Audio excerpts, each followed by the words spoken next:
The host asks where you want to sit, and you follow them to a table in the middle of the room facing the wall.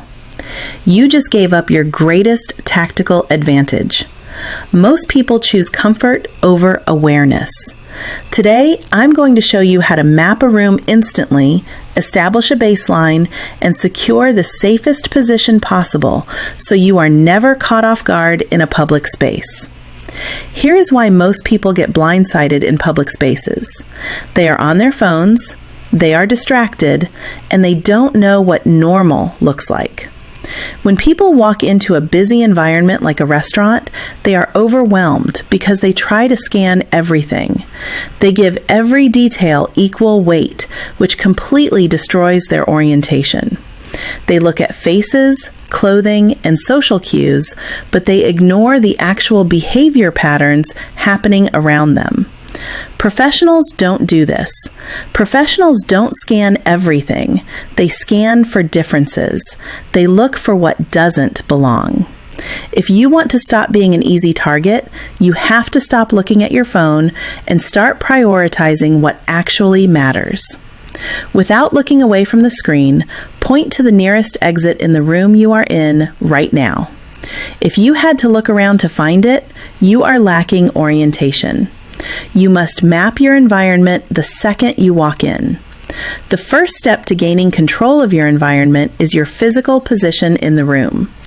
When you sit with your back to the front door, you have zero early warning. You will only know there is a threat when you hear screams or shattering glass, and by then, you are already behind the decision-making curve. Professionals use a concept called commanding the room. You want a seat that anchors your back to a solid wall, giving you a wide-angle view of the primary entrance and the cash register. When you have visual control of the room, your brain naturally filters out the normal waitstaff and diners. You won't be paranoid, you'll just instantly notice the anomaly.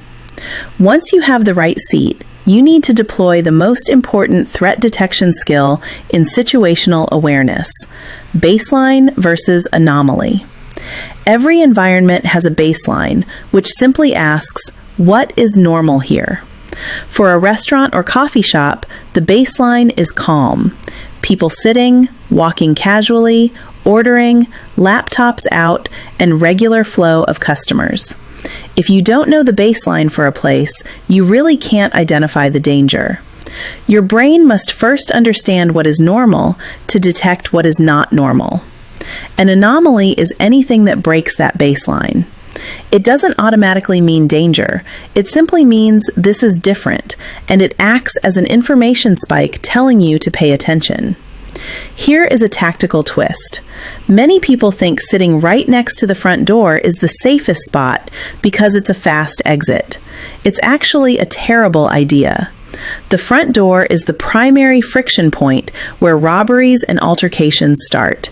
You want to see the door, not sit next to it. Because you are sitting with your back to the wall, you can now scan the room for differences. Your brain is already built to notice anomalies. You just need to learn to trust it. Watch for these universal anomalies in any public space. 1. Scanning instead of participating. Someone whose eyes are bouncing around the room unnaturally rather than engaging in normal dining behavior. 2. Inconsistent pace. Someone moving way too fast or too slow for the environment. 3. Direct line approaches. People don't usually walk straight towards strangers. Predators do. 4. Energy shifts. If the restaurant suddenly gets quiet or one person becomes highly animated, pay attention. 5. Behavior that doesn't fit. Someone hanging around too long or watching people rather than ordering. If an anomaly happens, say a stranger approaches your table in a direct line, where do your eyes go? Never look at their face. Watch the hands. Hands will hurt you faster than anything else. Your eyes and their words can lie, but hands rarely lie.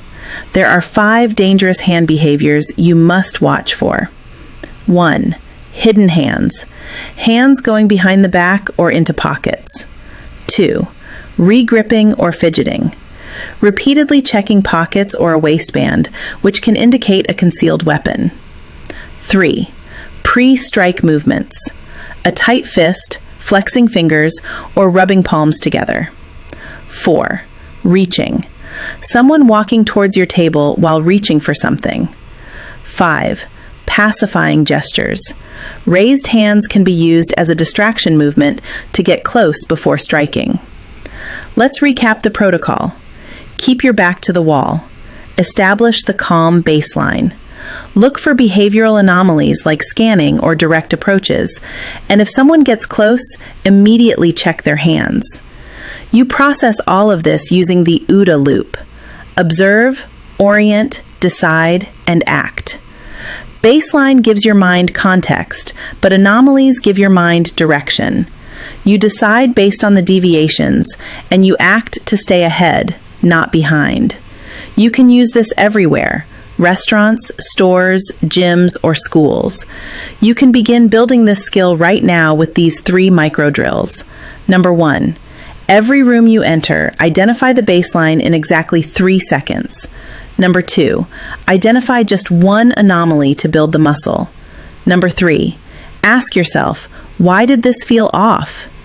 This rapidly strengthens your orientation skill. If this breakdown changed how you view seating in public spaces, leave a comment below and hit the subscribe button so you never give up your tactical advantage again. Stay aware, stay safe.